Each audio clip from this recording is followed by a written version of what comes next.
This podcast is not legal advice and should not be relied upon as such. You should always obtain legal advice about your specific circumstances.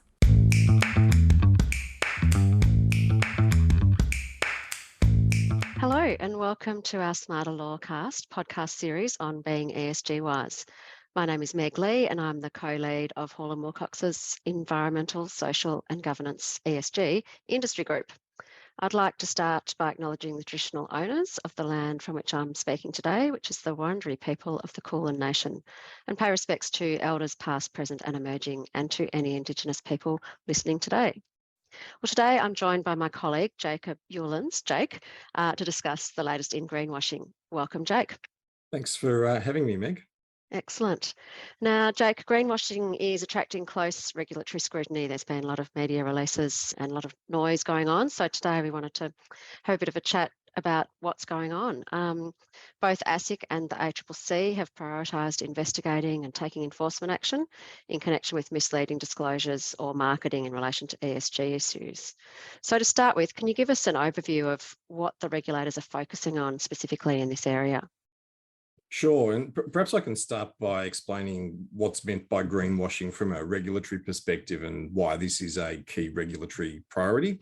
So ASIC, the corporate regulator, defines greenwashing in relation to investments as the practice of misrepresenting the extent to which a financial product or investment strategy is environmentally friendly, sustainable or ethical.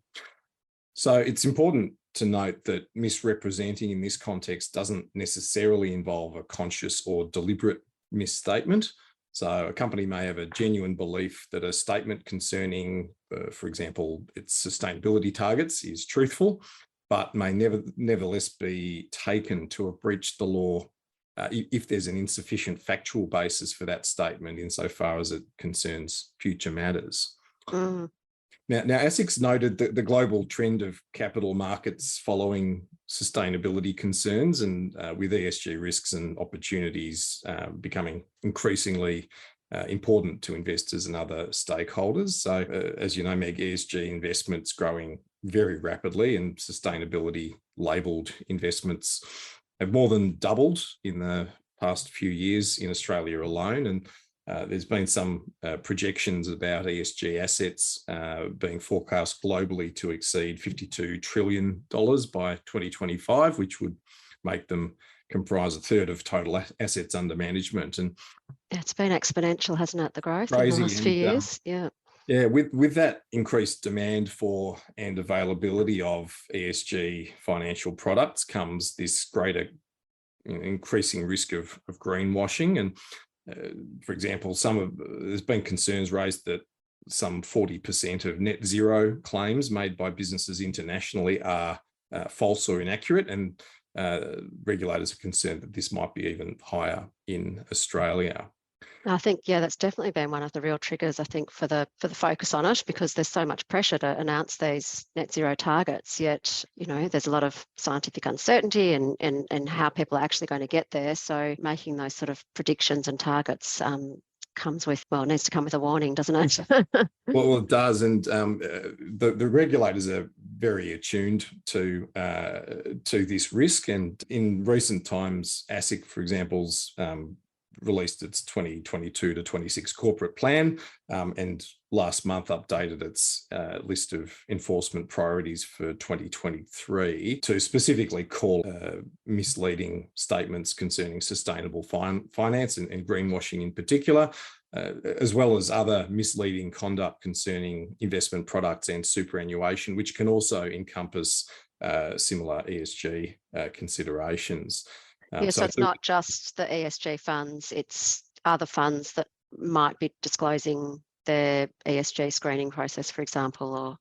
Absolutely, or even to the extent ESG considerations are taken into account in terms of the composition of the investment product in question for funds that aren't ESG funds. That is something that's increasingly being focused on by ASIC. And look, the ACCC as well, moving away from investment funds, ACCC's recognised the risk of businesses falsely promoting environmental or green credentials to capitalise on these changes in consumer preferences. And so the ACCC's compliance and enforcement priorities for 2022 to 23 specifically call out consumer and fair trade issues in ESG matters. And they've been active in recent months targeting particular sectors, which include energy, vehicles, household products and appliances, food and drink packaging, and clothing in connection with these sorts of investigations.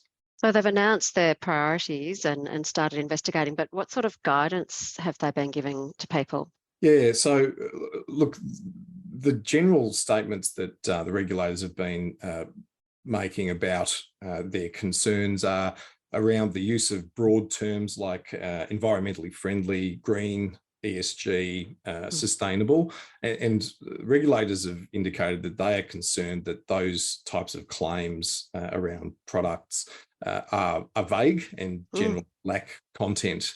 And so if those sorts of statements are to be used, there has to be some further explanation provided of what those words mean in the particular case. And the other thing that the regulators have been focusing on is the need to have real evidence and rigorous processes that have been used to support those claims. So regulatory expectations about the degree of rigor and the amount of evidence that you need to have in support of these types of ESG claims, which in the past might have just been treated as puffery or statements that don't really have any content. Now they are scrutinised much more closely, and that's only increasing. And in terms of the formal guidance that's been provided, ASIC's produced an information sheet some months ago called Info 271. Yeah. It's a very helpful guide in terms of understanding ASIC's perspective on ESG disclosures and representations in the financial services context. And the ACCC, for its part, has indicated it will be producing guidelines around ESG disclosures. But essentially what the ACCC's stated is that it expects that any statements about products have to be clear, defined, limited in their claims, and there must always be strong verification materials. And again, reiterating that the evidence that supports the claims needs to be scientific and rigorous. Yeah, it makes sense, doesn't it? So what sort of actions have the regulators started to take, or have you seen in this space? So, look, greenwashing from a legal perspective is largely a matter that involves the law of misleading or deceptive conduct. So this isn't new legislation. Yeah. And the regulators have these broad statutory powers to deal with that conduct, and the breadth of the remedies that can be pursued range from administrative remedies, issuing infringement notices, enforceable undertakings, and then sort of at the more severe end, civil penalty actions against controversy. And in terms of where things have got to date, ASIC has issued infringement notices to address greenwashing concerns, but has stated publicly that in cases where the misstatement in question is deliberate rather than inadvertent, it can be expected that a more assertive or robust regulatory response will follow. And so the infringement notices that have been issued to date, have they required specific redress to be taken, and how's that sort of panned out?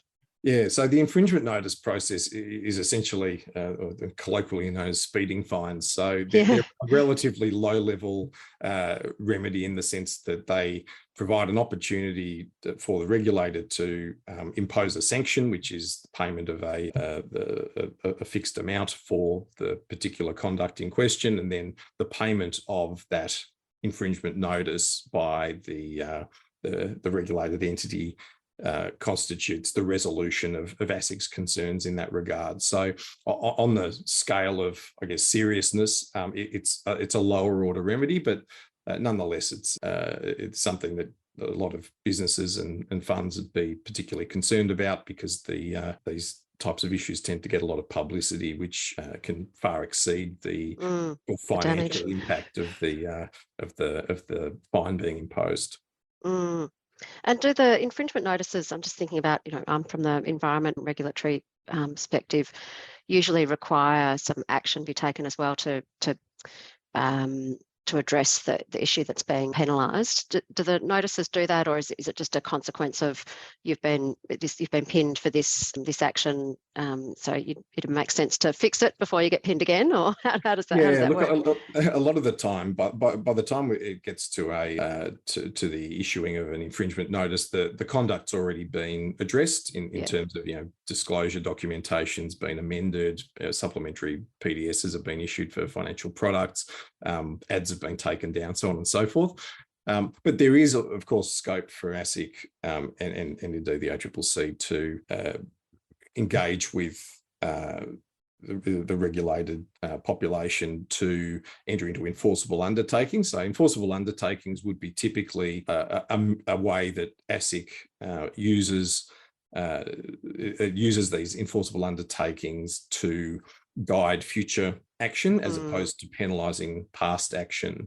So again, ASIC's committed to this idea that it's got a full broad range of items in its and remedies in its regulatory toolkit, and said it's going to be using those different tools, if you like, depending on the nature of the case. So there may be instances where enforceable undertaking is considered appropriate because of the risk of future such instances, and in other cases it may be that an infringement notice dealing with the consequences of a past issue is more appropriate. And then, of course, there's always the more significant remedies, civil penalty proceedings, which can generally be expected to be reserved for cases where there's deliberate or repeated misconduct and substantial investor or consumer harm. So what are your recommendations, Jake, in terms of what companies should be doing to minimise the risks of greenwashing?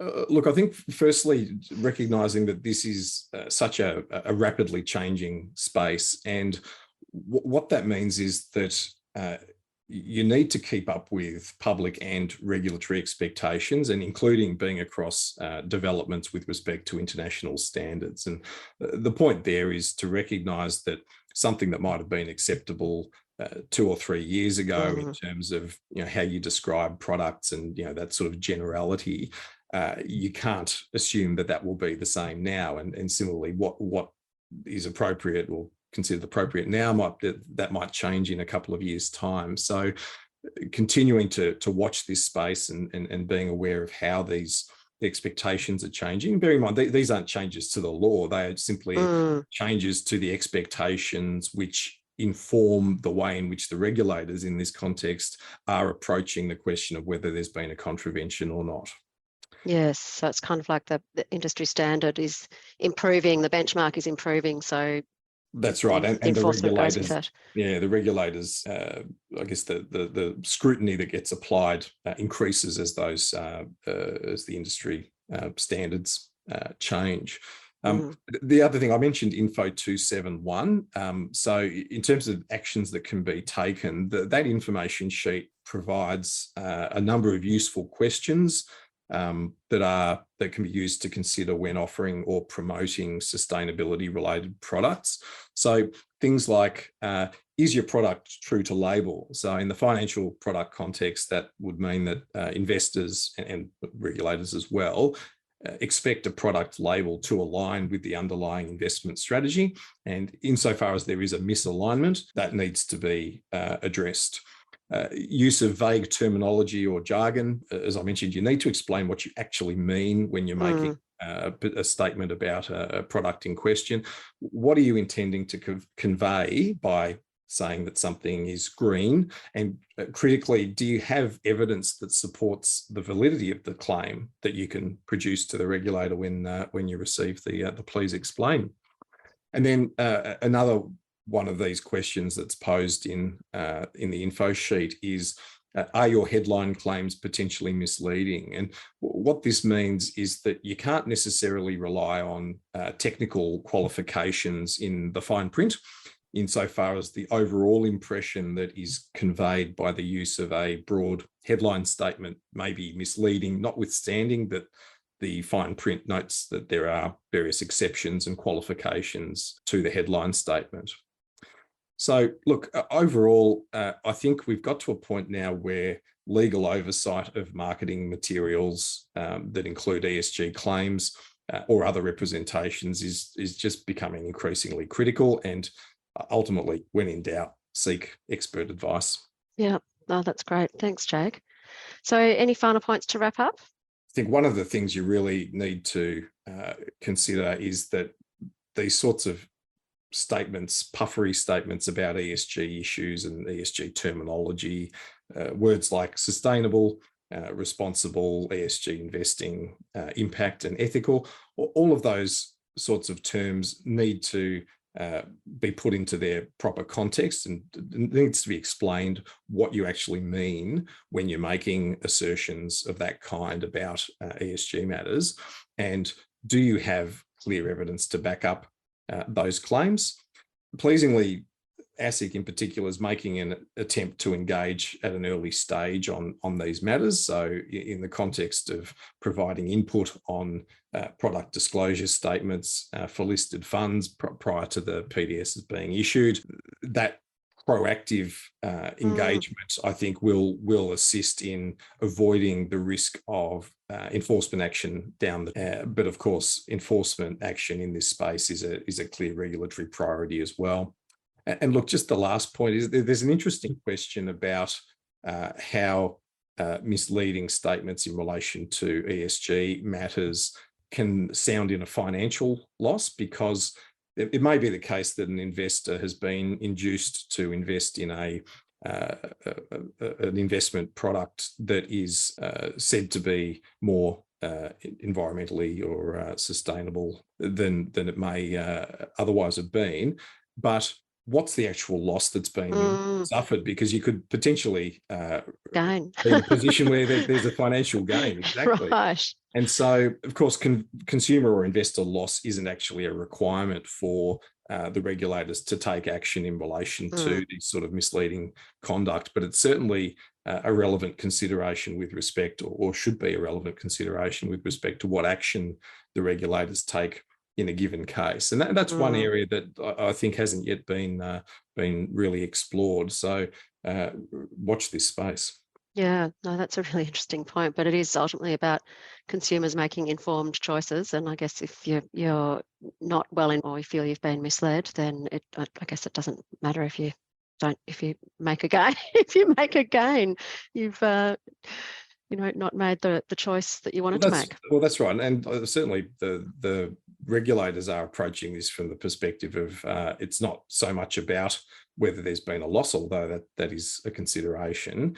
But if you are saying things that are inaccurate or are not supported in terms of having the evidentiary basis for saying that certain things will happen in future, that's prima facie misleading, and the regulators will be taking action accordingly. And it's just really a question of what that action is and which tool in the toolkit is going to be used to address the particular conduct of concern.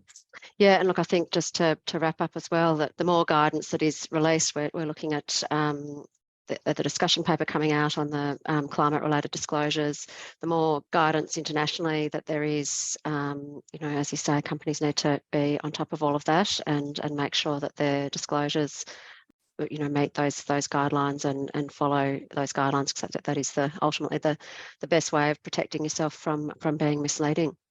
Well, Absolutely. Thanks everyone for listening today and throughout the year. As always, please get in touch with us if you have any questions. You can find our details on our website, which is www.hallandwilcox.com.au, or connect with us on LinkedIn. If you enjoyed today's episode, then please rate, review and follow our podcast wherever you get your podcasts. Thanks so much.